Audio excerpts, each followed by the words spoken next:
ठेस। लेखक फणीश्वरनाथ रेणु। लेखक परिचय। फणीश्वरनाथ रेणु का जन्म 4 मार्च 1921 को बिहार के अररिया जिले के औराए हिंगना गांव में हुआ था। हिंदी भाषा के साहित्यकार रेणु जी का पहल उपन्यास मैला आंचल को बहुत ख्याति मिली और इसके लिए उन्हें पद्मश्री पुरस्कार से सम्मानित किया गया। रेणु जी ने काशी हिंदू विश्वविद्यालय से 1942 में इंटरमीडिएट किया और उसके बाद वे स्वतंत्रता संग्राम में कूद पड़े। 1950 में उन्होंने नेपाली क्रांतिकारी आंदोलन में भी हिस्सा लिया, जिसके परिणाम स्वरूप नेपाल में जनतंत्र की स्थापना हुई। रेणु जी की लेखन शैली वर्णनात्मक थी, जिसमें पात्र के प्रत्येक मनोवैज्ञानिक सोच का विवरण लुभावने तरीके से किया जाता था। पात्रों का चरित्र निर्माण काफी तेजी से होता था, क्योंकि पात्र एक सामान्य सरल मानव मन प्रायः के अतिरिक्त और कुछ नहीं होता था। इनकी लगभग हर कहानी में पात्रों की सोच घटनाओं से प्रधान होती थी। एक आदिम रात्रि की महक इसका एक सुंदर उदाहरण है। रेणु जी ने ग्राम्य जीवन के लोकगीतों का उन्होंने अपने कथा साहित्य में बड़ा ही सर्जनात्मक प्रयोग किया। खेती बाड़ी के समय गांव के किसान सिरचन की गिनती नहीं करते, लोग उसकी बेकार ही नहीं बेगाड़ समझते हैं। इसलिए खेत खलिहान की मजदूरी के लिए कोई नहीं बुलाने जाता है। सिरचन को क्या होगा, उसकी बुलाकर दूसरे मजदूर खेत पहुंचकर 1/3 काम कर चुकेंगे, तब कहीं सिरचन राय हाथ में खुरपी डुलाता दिखाई पड़ेगा। पगडंडी पर तौल तौल कर पांव रखता हुआ धीरे धीरे। मुफ्त में मजदूरी देनी हो तो और बात है, आज सिरचन को मुफ्तखोर, कामचोर या चटोर कह ले कोई। एक समय था जबकि उसकी मड़ैया के पास बड़े बड़े बाबू लोगों की सवारियां बंधी रहती थीं। उसे लोग पूछते ही नहीं थे, उसकी खुशामद भी करते थे। अरे सिरचन भाई, अब तो तुम्हारे ही हाथ में यह कारीगरी रह गई है। सारे इलाके में एक दिन भी समय निकाल कर चलो। कल बड़े भैया की चिट्ठी आई है शहर से। सिरचन से एक जोड़ा चिक बनवा कर भेज दी। मुझे याद है मेरी माँ जब कभी सिरचन को बुलाने के लिए कहती, मैं पहले ही पूछ लेता, भोग क्या क्या लगेगा। माँ हंसकर कहती, जा जा बेचारा, मेरे काम में पूजा भोग की बात नहीं उठाता कभी। ब्राह्मण टोली के पंचानंद चौधरी के छोटे लड़के को एक बार मेरे सामने ही बेपानी कर दिया था सिरचन ने। तुम्हारी भाभी नाखून से खांट कर तरकारी परोसती है और इमली का रस सालकर कड़ी तो हम कहार कुम्हारों की घरवाली बनाती हैं। तुम्हारी भाभी ने कहाँ से बनाई? इसलिए सिरचन को बुलाने से पहले मैं माँ को पूछ लेता। सिरचन को देखते ही माँ हुलस कर कहती, आओ सिरचना, आज नेनू मत रही थी तो तुम्हारी याद आई। घी की दाढ़ी खखोरन के साथ चूड़ा तुमको बहुत पसंद है ना? और बड़ी बेटी ने ससुराल से संवाद भेजा है, उसकी नंद रूठी हुई है मोती के शीतल पार्टी के लिए। सिरचन अपनी पनियाई जीभ को संभाल कर हंसता, घी की सुगंध सूंघ कर आ रहा हूं काकी, नहीं तो इस शादी ब्याह के मौसम में दम मारने की भी छुट्टी कहाँ मिलती है। सिरचन जाति का कारीगर है। मैंने घंटों बैठकर उसके काम करने के ढंग को देखा है। एक एक मोती और पटेर को हाथ में लेकर बड़े जाता से उसकी कुच्ची बनाता, फिर कुच्चियों को रंगने से लेकर सुतली सुझाने में पूरा दिन समाप्त।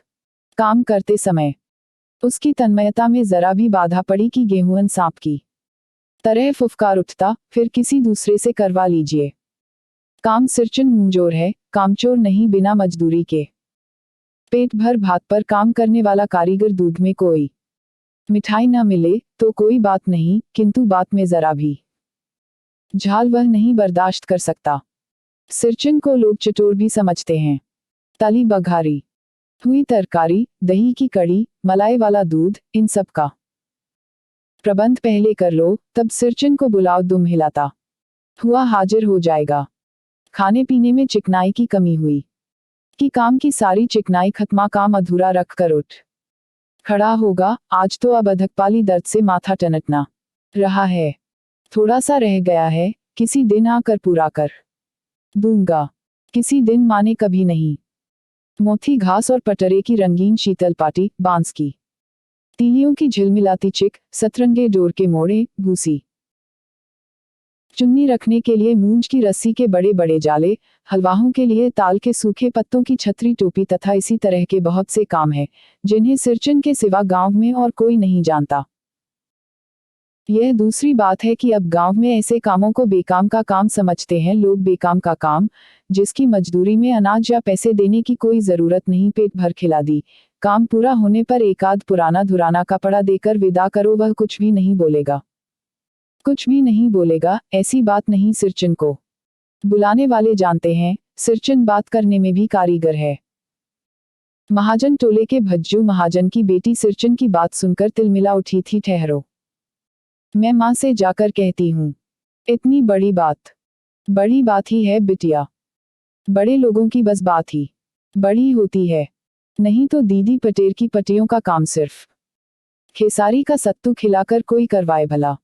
यह तुम्हारी माँ ही कर सकती है, बबुनी सिरचन ने मुस्कुराकर जवाब दिया था।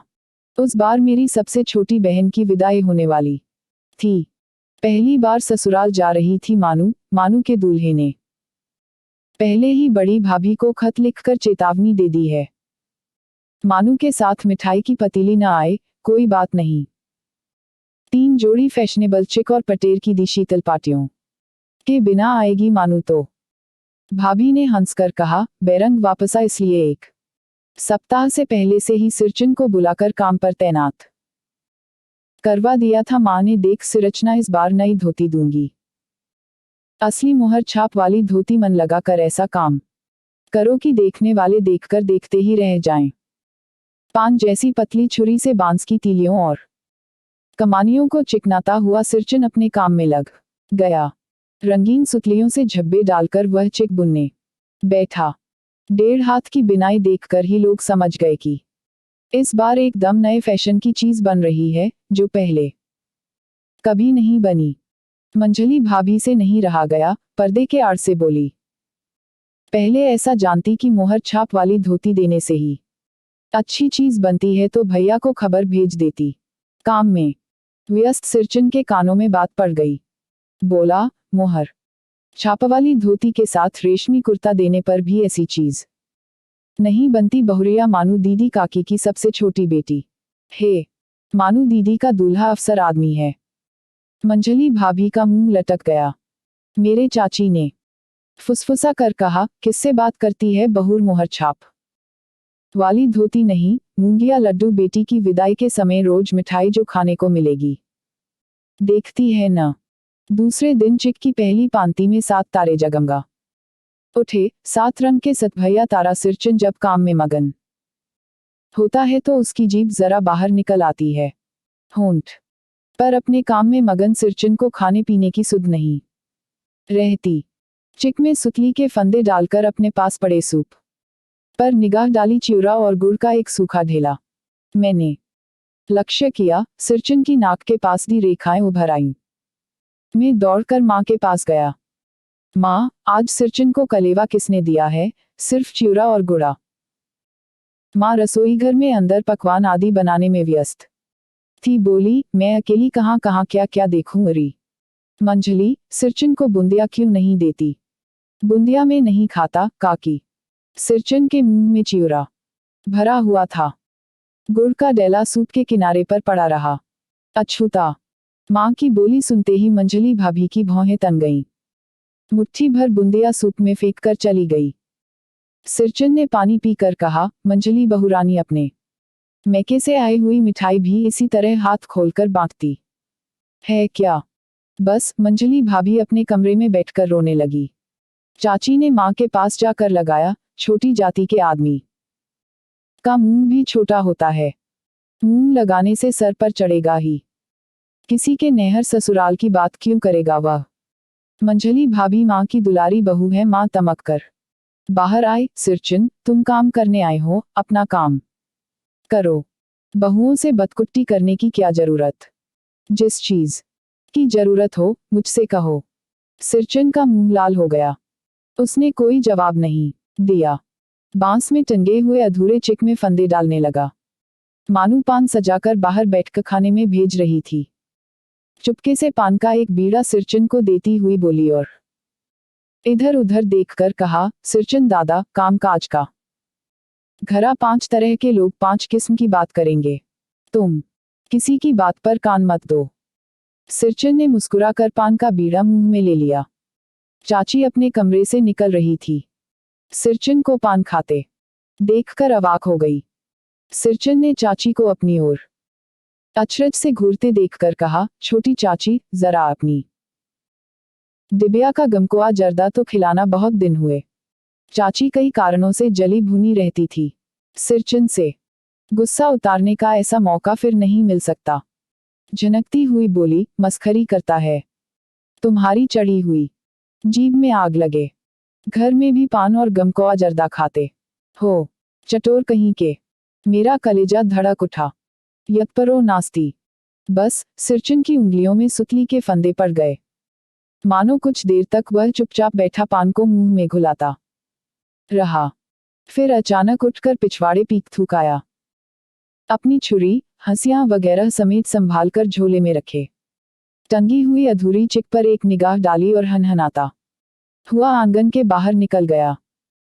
चाची बड़बड़ाई, अरे बाप रे बाप, इतनी तेजी, कोई मुफ्त में तो काम नहीं करता। 8 रुपए में मोहरछाप वाली धोती आती है। इस मुंहझौसे के मुंह में लगाम है, न आंख में शील। पैसा खर्च करने पर सैकड़ों चिक मिलेगी। बातर टोली की औरतें सिर पर गट्ठर लेकर गली गली मारी फिरती हैं। मानू कुछ नहीं बोली, चुपचाप अधूरी चिक को देखती रही। सातों तारे मंद पड़ गए। माँ बोली, जाने दे बेटी जी, छोटा मत कर। मानू मेले से खरीद कर भेज दूंगी। मानू को याद आया, विवाह में सिरचंद के हाथ की शीतल पार्टी दी थी माँ ने। ससुराल वालों ने न जाने कितनी बार खोलकर दिखलाया था। पटना और कलकत्ता के मेहमानों को वह उठकर बड़ी भाभी के कमरे में चली गई। मैं सिरचंद को मनाने गया, देखा एक फटी शीतल पार्टी पर लेटकर वह कुछ सोच रहा है। मुझे देखते ही बोला, बबुआ जी अब नहीं, कान पकड़ता हूँ, अब नहीं। मोहर छाप वाली धोती लेकर क्या करूँगा, कौन पहनेगा। ससुरी खुद मरी, बेटे बेटियों को ले गई अपने साथ। बबुआ जी, मेरी घरवाली जिंदा रहती तो मैं ऐसी दुर्दशा भोगता। यह शीतल पाटी उसी की बुनी हुई है। इस शीतल पाटी को छूकर कहता हूँ, अब यह काम नहीं करूँगा। गांव भर में तुम्हारी हवेली में मेरी कदर होती थी, अब क्या। मैं चुपचाप वापस लौट आया। समझ गया, कलाकार के दिल में ठेस लगी है, वह अब नहीं आ सकता। बड़ी भाभी अधूरी चिक में रंगीन छींट की झालर लगाने लगी। यह भी बेजा नहीं दिखलाई पड़ता, क्यों मानू। मानू कुछ नहीं बोली, बेचारी, किंतु मैं चुप नहीं रह सका। चाची और मंझली भाभी की नजर न लग जाए इसमें भी। मानू को ससुराल पहुंचाने में ही जा रहा था। स्टेशन पर सामान मिलाते समय देखा, मानू बड़े जतन से अधूरे चिक को मोड़कर लिए जा रही है अपने साथ। मन ही मन सिरचंद पर गुस्सा हो आया। चाची के सुर में सुर मिलाकर कोसने को जी हुआ। कामचोर, चटोर। गाड़ी आई, सामान चढ़ाकर मैं दरवाजा बंद कर रहा था कि प्लेटफॉर्म पर दौड़ते हुए सिरचंद पर नजर पड़ी। बबुआ जी, उसने दरवाजे के पास आकर पुकारा। क्या है, मैंने खिड़की से गर्दन निकालकर झिड़की के स्वर में कहा। सिरचंद ने पीठ पर लादे हुए बोझ को उतारकर मेरी ओर देखा। दौड़ता आया हूं, दरवाजा खोलिए। मानू दीदी कहाँ हैं, एक बार देखूं। मैंने दरवाजा खोल दिया। सिरचंद दादा। मानू इतना ही बोल सकी। खिड़की के पास खड़े होकर सिरचंद ने हकलाते हुए कहा, यह मेरी ओर से है, सब चीज है दीदी। शीतल पाटी, चिक और एक जोड़ी आसनी, कुश की। गाड़ी चल पड़ी। मानू मोहर छाप वाली धोती का दाम निकाल कर देने लगी। सिरचंद ने जीभ को दांत से काटकर दोनों हाथ जोड़ दिए। मानू फूट फूट रो रही थी। मैं बंडल को खोलकर देखने लगा। ऐसी कारीगरी, ऐसी बारीकी, रंगीन सुतलियों के फंदों का ऐसा काम पहली बार देख रहा था।